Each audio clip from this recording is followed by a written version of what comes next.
pense qu'il est pas normal actuellement que des hommes et des femmes qui ont la même profession ne touchent pas le même salaire.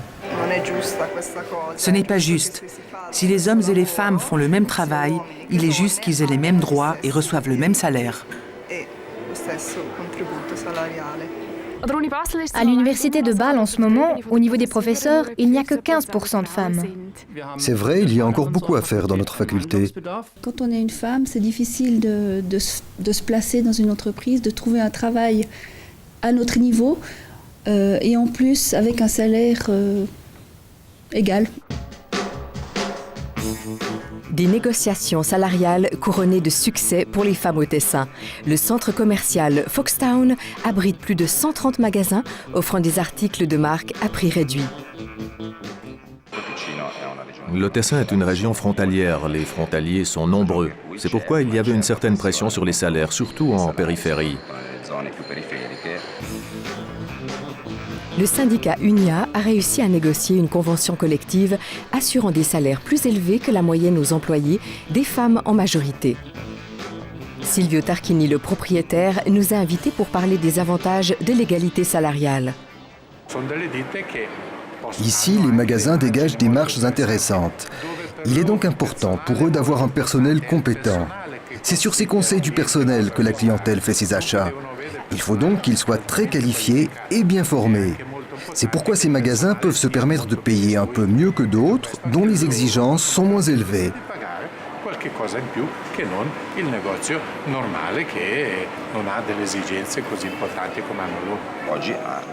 Dans le contexte qui est le nôtre, on peut affirmer que la situation est particulièrement avantageuse. On a l'espoir d'arriver à un salaire de base de 4 000 francs.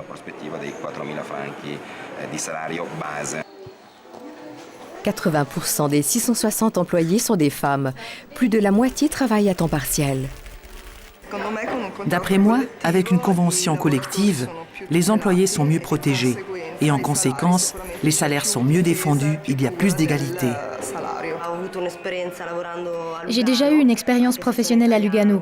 Je suis italienne et je travaille en Suisse depuis 5 ans et la différence de salaire est substantielle.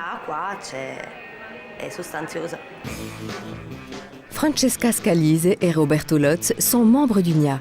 Toutes les semaines, ils rendent visite aux vendeuses pour s'assurer que la convention collective est respectée.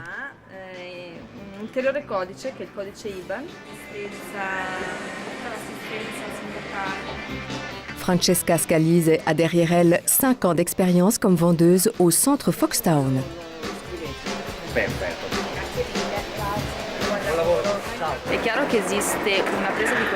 C'est clair, elles ont pris conscience de l'existence des discriminations envers les femmes, surtout en termes de salaire.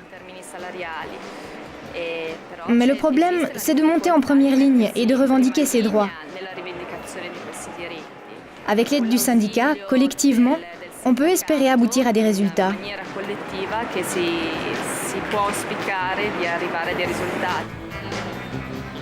Il y a maintenant 10 ans que la convention collective est entrée en vigueur. La commission paritaire vient de la remanier pour la 3e fois et a pu rehausser les salaires. Il est évident que l'expérience de la collaboration avec les syndicats était positive. Elle nous a permis d'éviter les discussions entre les magasins, que l'un débauche du personnel de l'autre, ou qu'éventuellement certains engagent du personnel en ignorant les normes suisses et en le payant trop peu. En fixant ce salaire minimum par la convention collective, on a éclairci les choses dès le début.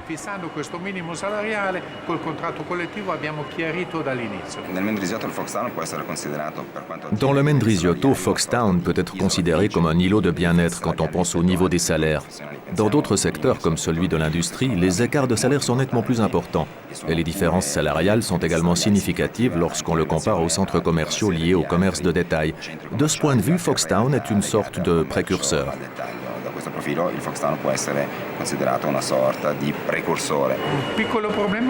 Singulièrement, c'est avec les quelques entreprises suisses installées au Foxtown que nous avons eu de petits problèmes. Avec les entreprises étrangères, on n'a eu aucun problème. Mais les sociétés suisses, elles, me disent « nous payons normalement des salaires plus bas, etc. etc. » L'entreprise Feller à Organ. L'analyse des salaires a montré que dans la hiérarchie, les femmes étaient sous-représentées. Willy Schilling, le chef du personnel, a donc encouragé Giovanna Lamoura à prendre la direction du secteur de la distribution. Aujourd'hui, elle est chef de 15 employés. Elle a longtemps hésité avant d'accepter ce défi.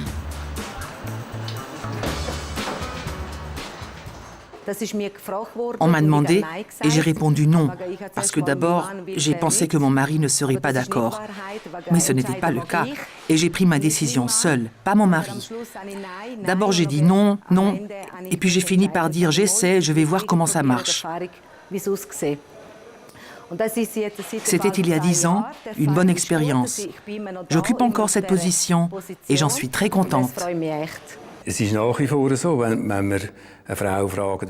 C'est toujours comme ça quand on demande à une femme si elle veut assumer une fonction hiérarchique. Elle réfléchit. Elle ne dit pas immédiatement oui. Un homme affirme d'emblée « pas de problème, j'accepte ». Et une femme se demande « est-ce que je saurais, tu crois que je peux ?» C'est différent. On est tous marqués par ce monde masculin et quand je vois une personne hésiter, alors je me demande si elle a assez confiance en elle. On est soi-même incertain, on ne tient pas assez compte qu'une femme réfléchit autrement qu'un homme et que ça ne prouve rien sur ses capacités.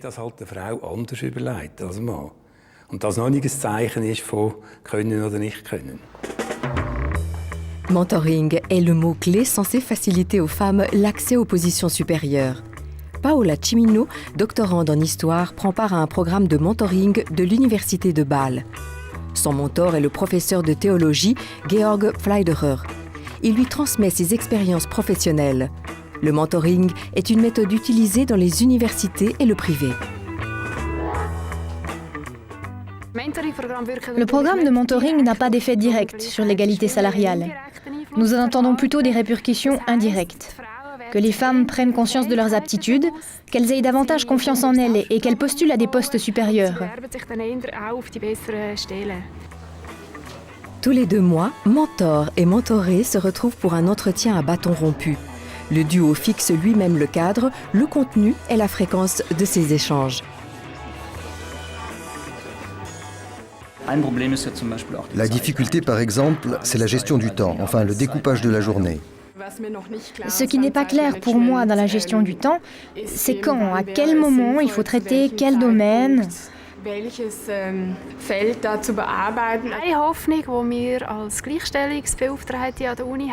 Notre espoir, à nous délégués à l'égalité de l'université, c'est que les mentors qui, dans le cadre du programme, ont été sensibilisés à des thèmes spécifiquement féminins, fassent part de leur expérience au sein des commissions de nomination et qu'ils ou elles soutiennent les femmes qui postulent.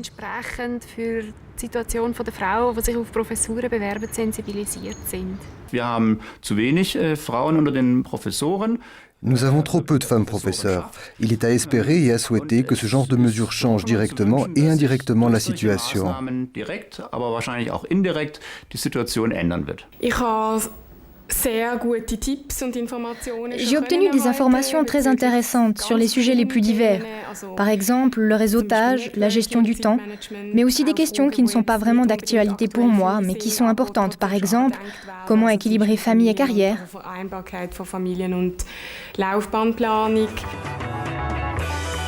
Les entreprises qui respectent l'égalité salariale sont des employeurs attractifs. Elles ont un avantage par rapport à la concurrence. L'entreprise de haute technologie CSEM à Neuchâtel. Plus de 300 chercheurs développent des innovations dans le domaine de la micro- et de la nanotechnologie. Novatrice, l'entreprise l'est également dans le domaine du personnel. Elle est la première entreprise à avoir obtenu le label Equal Salary.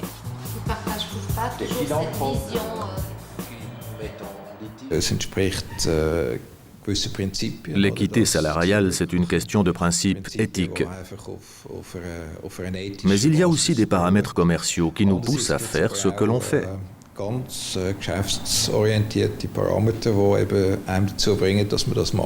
On cherche des talents, qu'ils soient hommes ou femmes, suisses ou étrangers, où qu'ils soient.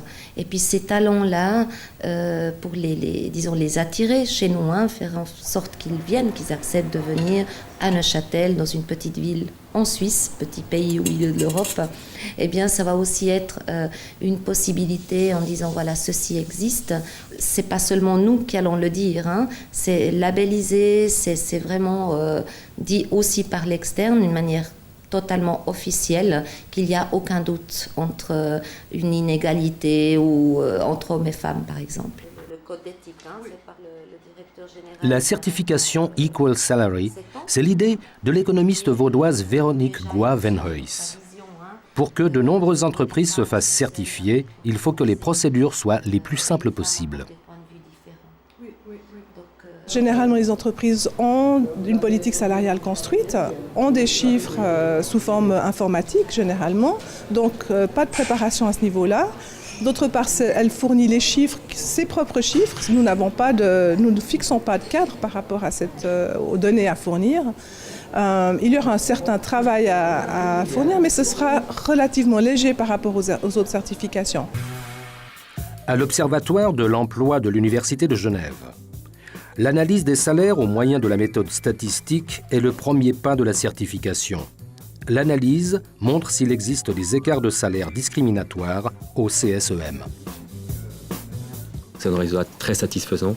Puis si on prend vraiment uniquement la caractéristique femme dans l'entreprise, on constate qu'il y a dans le cas présent un coefficient de discrimination de 4% environ, qui est en dessous du seuil de 5% qu'on a admis comme étant valable pour une certification de l'entreprise. Vu qu'on ne les distingue pas au niveau de la formation, alors on leur attribue une prime des autres. Et ça, il faudrait peut-être vraiment évaluer en détail. Mais si tu vas sur la régression, on arrive à expliquer combien avec l'analyse que tu as faite là, Ils ont plutôt des CFC qui sont apparemment pas aussi valorisés au niveau du marge de travail. Puis par rapport au cas, là, il y avait combien au total de cas qui seraient Moi j'en ai 25. Il y en a pas mal qui sont vraiment très proches finalement. Évidemment, c'est a priori évidemment destiné à la population féminine, mais il y a aussi des cas qui peuvent être observés chez les hommes et là il pourrait y avoir aussi des corrections. L'étape suivante est conduite par l'entreprise de certification SGS. Grégory Panette contrôle au moyen d'audit que le CSEM est vraiment décidé à implémenter l'égalité salariale. Nous allons voir un échantillonnage de collaboratrices pour, somme toute, avoir un entretien avec elles et voir dans quelle mesure elles sont conscientes des efforts qui sont mis en place au sein de leur entreprise et puis surtout quels éléments peut-être perçus par elles-mêmes, la direction ainsi que les ressources humaines pourraient reprendre comme éléments permettant une amélioration continue. L'égalité salariale a une importance capitale pour les employés du CSEM. Je trouve que quelqu'un qui a les mêmes qualifications, un travail et compétences égales, les salaires devraient être le même. Je trouve que la présence de femmes dans une équipe, c'est crucial. Personnellement, je trouve que ça confère un certain équilibre. Et le CSEM, pour moi, était la première entreprise où on m'a offert un poste de cadre, en le disant très ouvertement, et en étant à 50%. Donc là, quelque part, c'est vraiment un aboutissement au niveau de la reconnaissance de mon travail. Une fois que le CSEM eut rempli toutes les conditions, Véronique Goy-Venhuys a pu lui remettre le premier label Equal Salary délivré. 12 autres entreprises ont déjà posé leur candidature, entre autres la ville de Fribourg. Quand je vois la certification au mur de mon bureau, alors oui, je suis d'abord content de l'avoir, je trouve ça génial. Mais je veux l'implanter effectivement. Je veux l'utiliser pour montrer que les femmes ont une chance chez nous et que nous les accueillons à bras ouverts. Et à cet égard, nous pourrons embaucher des femmes plus qualifiées.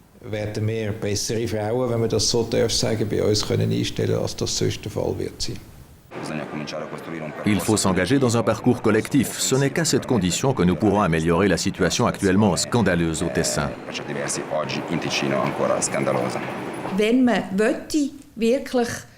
Si nous voulons nous assurer qu'il n'y ait plus de discrimination salariale, nous avons maintenant un outil d'évaluation à disposition qui effectue une analyse statistique et structurelle des salaires. Toute entreprise peut effectuer un contrôle et faire le point de sa situation. Mais c'est encore trop peu souvent le cas. Und dem nachfragen, wie ist es wirklich? Aber das wird noch viel zu wenig gemacht.